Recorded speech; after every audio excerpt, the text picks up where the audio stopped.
Ringo Starr. He beat the drums for the biggest band in the history of music. He survived the collapse of the Beatles, buried two bandmates, and just turned 85 years old. But the story Ringo Starr tells today isn't about gold records. It's about the one Friday afternoon he woke up and was told his own staff thought he'd killed his wife. To understand how a member of the most famous band on the planet ended up there, you have to go back to Liverpool, years before anyone had heard the word Beatlemania. Richard Starkey, the man the world would come to know as Ringo Starr, joined the Beatles in 1962, and that same year, he crossed paths with a teenage hairdressing apprentice named Maureen Cox at the Cavern Club.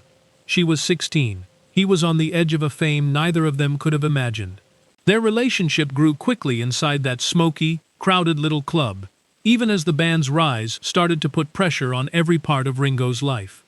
By February 1965, with Maureen pregnant, the couple married quietly at Caxton Hall Register Office.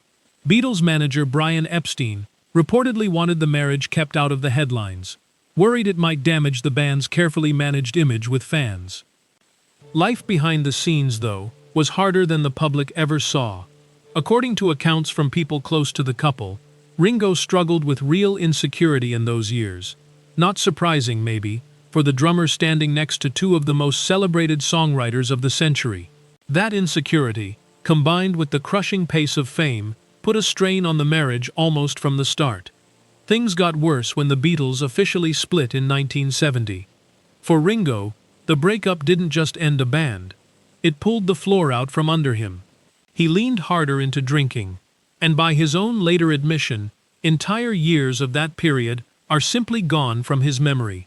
He said outright that he was drunk through much of the 1970s, that he didn't notice life passing, and that some of those years are just blank. The marriage to Maureen didn't survive it. According to various biographies and reporting from the time, both Ringo and Maureen were linked to other relationships before the split, including reports that Maureen had grown close to George Harrison, Ringo's own bandmate and one of his oldest friends. It's worth being careful here. Accounts of exactly what happened and how it happened vary depending on the source, and some details have been disputed over the years. What isn't disputed is the outcome. The fallout strained the friendship between Ringo and George, added yet another layer of tension to a band already coming apart, and by 1975, after 10 years of marriage, Ringo and Maureen divorced. Even so, the two stayed close for the sake of their 3 children. When Maureen was diagnosed with leukemia in 1994, Ringo was there. He stayed with her through her final days, closing out a relationship that had started in a basement club in Liverpool 3 decades earlier.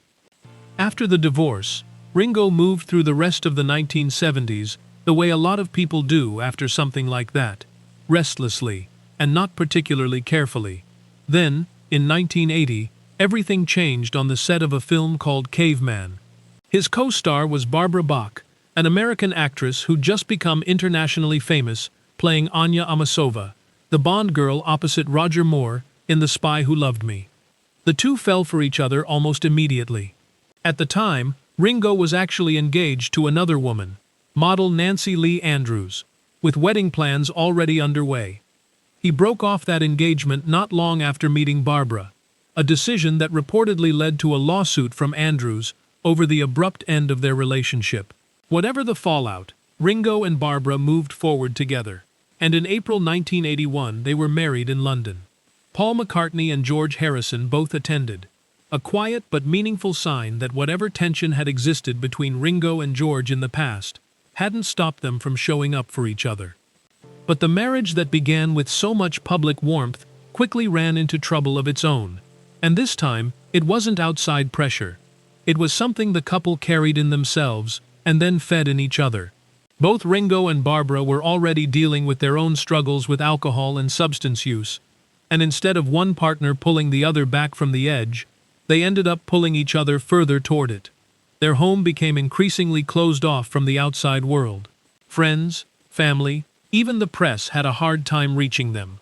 Ringo has since described those years bluntly. They weren't really musicians who dabbled in substances anymore, he said. They'd become people with serious addictions, who occasionally still made music on the side. By his own account, there were stretches where he was drinking a full bottle of champagne before breakfast and couldn't go an hour without another drink after that. He's talked about showing up to movie premieres in London in a bow tie, a bottle of cognac hidden in his jacket, mixed with cola so it would just look like a soft drink to anyone watching. It all came to a head in 1988. By his own telling, years later, Ringo came to one Friday afternoon and was informed by his own household staff that he had trashed the house so completely the night before that they'd initially assumed burglars had broken in. Then came the worst part. He learned that he had also assaulted Barbara, badly enough that the people around them feared she might be dead. Ringo has been open, in later interviews, about the fact that he had no memory of any of it. The violence, the damage, none of it. What he did remember was the fear that followed, the realization that he had come close to killing the person he loved, and that if something didn't change, one of them wasn't going to survive this marriage. That fear became the turning point.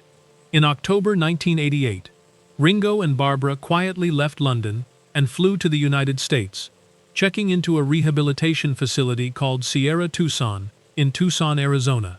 To keep the press away, Ringo reportedly checked in under his real name, Richard Starkey, rather than the name the whole world knew him by. The two of them spent somewhere around 5 to 6 weeks there, in separate rooms, going through group therapy alongside other people fighting the same addiction. It wasn't easy. Ringo has talked about how physically brutal the early days of sobriety were for him, sitting at his drum kit after a show, forcing himself to stay still, feeling like every nerve in his body was screaming at him to go find a drink. But he stayed with it. By the time news of the stay became public, weeks after they'd checked in, Ringo was already telling reporters that he considered himself an alcoholic and that he intended never to drink again. He kept that promise. From that point in 1988 through today, neither Ringo nor Barbara has touched alcohol or drugs. That's closing in on 4 decades of sobriety for both of them. Alongside the sobriety came a broader overhaul of how they lived. Both adopted a vegetarian diet, built a quieter and more private life away from the London party scene they'd been swallowed by, and settled into a much more grounded routine. Ringo has said in later interviews that he genuinely lives a healthy life now. Plenty of vegetables, plenty of exercise, none of the excess that nearly ended things in the 1980s. That foundation is part of why, decades later, he's still able to tour the world with his all-star band, still able to get behind a drum kit at an age when a lot of his peers from that era are gone or in far worse health. And that contrast is really what makes this story land the way it does. Ringo is one of only 2 surviving Beatles.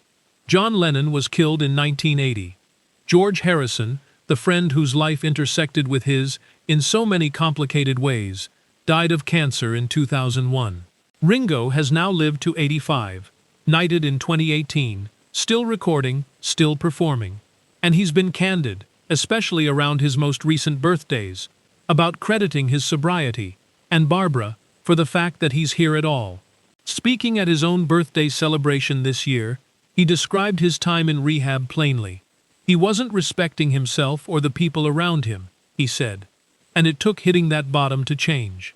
He said that he hasn't had a drink since he walked out of that facility, and he says it like a man who still can't quite believe his own luck. It's easy to look at a legacy like Ringo Starr's and only see the version the cameras were pointed at. The peace signs, the thumbs up, the drummer smiling behind 3 of the most famous songwriters in music history. But behind that image was a man who lost his footing more than once. In a marriage that started too young and ended in heartbreak. In a decade of drinking he can barely remember. In one specific night in 1988 that terrified him enough to finally change course. What makes it worth telling isn't the drama of the low point. It's the fact that he actually turned around. That he and Barbara chose, together, to walk into a clinic in the Arizona desert, under his real name, and come out the other side still married, still sober, decades later. In an industry that has lost so many people to exactly this kind of struggle, that's not a small thing. If this kind of story resonates with you, hit like and subscribe so you don't miss the next one.